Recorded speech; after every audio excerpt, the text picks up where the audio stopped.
Salam sejahtera Malaysia, denyut nadi suara rakyat bergema di channel ini. Terima kasih kerana bersama-sama dalam channel ini untuk mendapatkan berita-berita dan ulasan-ulasan terbaik untuk seluruh rakyat Malaysia. Bagi anda yang pertama kali bersama-sama dalam channel ini, sila tekan butang subscribe, like dan share. Malaysia kita punya, cintai Malaysiaku, kita jaga kita. Sekali lagi, bagi anda yang pertama kali, sila tekan butang subscribe, like dan share. Kita mulakan berita menarik hari ini. Salam sejahtera Malaysia, denyut nadi suara rakyat bergema di channel ini. Berita terkini menggemparkan yang pastinya mengejutkan. Bekas Perdana Menteri, siapa lagi kalau bukan Atuk PM dahulu, Tun Mahathir. Berita ini daripada bharian.com.my bertarikh 1 April 2024. Bertajuk Bekas Perdana Menteri boleh ditangkap jika enggan hadir RCI Batu Putih, kata Azalina. Berita penuh. Kuala Lumpur. Perdana Menteri yang membuat keputusan secara sembunyi adalah individu yang bertanggungjawab, menyebabkan Malaysia kehilangan Batu Putih dalam proses rayuan di Mahkamah Antarabangsa. Dedah Menteri di Jabatan Perdana Menteri, Undang-Undang dan Reformasi Institusi, Datuk Seri Azalina Osman Said di Dewan Negara hari ini. Beliau mendedahkan Perdana Menteri ketika itu telah membuat keputusan secara bersendirian tanpa sesiapa mengetahuinya, termasuklah Peguam Negara yang bercuti pada ketika itu. Beliau berkata Peguam Negara cuti 4 hari. Peguam Negara cuti 4 hari garden leave. Dipaksa bercuti, tidak ada siapa yang tahu.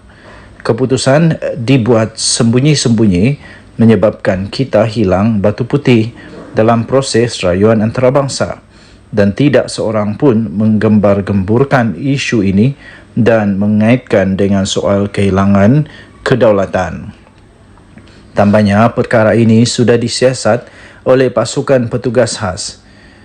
Dia dipanggil tetapi dia tak datang, dan kini sudah ada suruhanjaya diraja RCI. Beliau boleh dipanggil, jika tidak hadir boleh ditangkap, katanya ketika menggulung perbahasan rang Undang-Undang RUU Kekebalan Bidang Kuasa Negara Asing 2023 di Dewan Negara hari ini. Tanpa menamakan Perdana Menteri berkenaan, Azalina menjelaskan perkara itu berlaku bukan ketika beliau menjawat jawatan menteri. Beliau menjelaskan Malaysia tidak akan kehilangan Batu Putih jika peristiwa itu berlaku ketika beliau menjadi menteri. Katanya, semua pihak perlu memberikan kepercayaan kepada RCI untuk mengkaji pengendalian perkara berkaitan kes kedaulatan Batu Putih, Batuan Tengah dan Tubir Selatan yang ditubuhkan untuk mencari kaedah penyelesaian serta penambahbaikan mengenai sebarang isu membabitkan kedaulatan negara.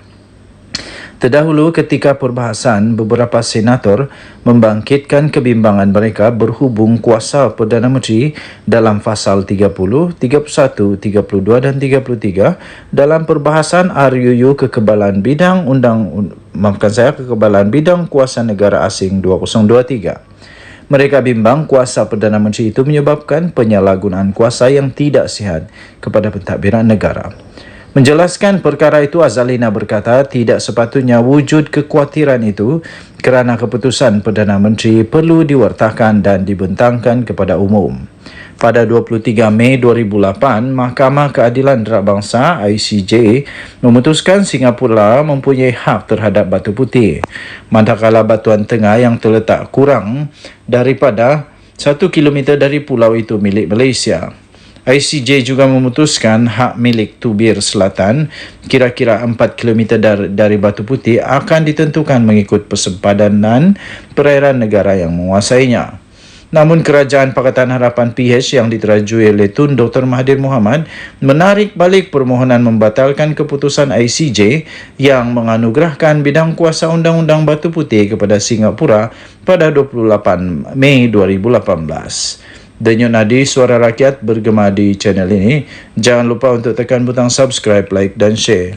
Malaysia kita punya, cintai Malaysiaku, kita jaga kita. Bye-bye. Salam sejahtera Malaysia. Denyut Nadi Suara Rakyat bergema di channel ini. Tuan-tuan dan puan-puan yang dihormati sekalian, akhirnya sekali lagi Agong bertitah. Kali ini ramai orang yang akan meroyan kepanasan. Orang-orang yang memang sudah didakwa makin panaslah. Orang-orang yang rasanya pernah buat makin panas juga. Orang-orang yang pernah menyalahgunakan kuasa, minta rasuah, minta apa-apa yang salah guna kuasa, memang makin meroyan lah kali ini. Apa tidaknya, akhirnya yang di Pertuan Agong keluar titah. Baginda bertitah, bulan madu dah tamat. Sekarang pergi tangkap lebah. Titah Agong kepada Azam Baki. Memang yang di Pertuan Agong kali ini memang pada awalnya pun Baginda sudah memberikan amaran bahawa Baginda akan memburu, dan Baginda tidak pernah gagal. Baginda akan buru semua orang yang pernah sakau duit negara Malaysia, yang menyebabkan negara Malaysia kerugian, apalagi kepada rakyat. Rugi betul. Bayangkan kalau yang disakau itu boleh dipakai untuk membantu rakyat, betapa baiknya. Azam Baki dah dapat green light. Green light daripada yang di Pertuan Agong untuk tangkap lebah. Tangkap lebah yang duk bising, bising, tapi akhirnya nanti kantoi tukang sakau. Kita lihat nanti siapa yang akan jadi lebah pertama, kedua, ketiga, keempat yang bakal kena tangkap. Ini dapat green light daripada Agong. Yang di Pertuan Agong, Sultan Ibrahim pada Isnin bertitah bahawa memerangi rasuah sebagai musuh nombor satu negara adalah tumpuan utama dalam pemerintahan Baginda. Daulat tuanku, saya menjunjung kasih, menjunjung titah kepada Agong punya titah ini. Betul.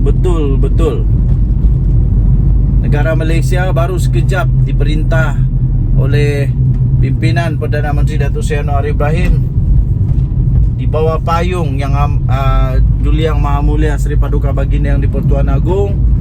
Negara kita sudah mulai kelihatan maju semula, segala-galanya maju.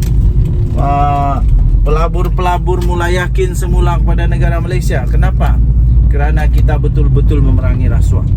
Dalam catatan terbaru di laman sosial rasmi Baginda, Sultan Ibrahim bertitah bahawa tempoh bulan madu menaiki tahta sudah berakhir. Jadi sebagaimana yang saya titahkan, titah Baginda, sebagaimana yang saya tegaskan sebelum ini, titah Baginda, my honeymoon is over. Now go catch the bees.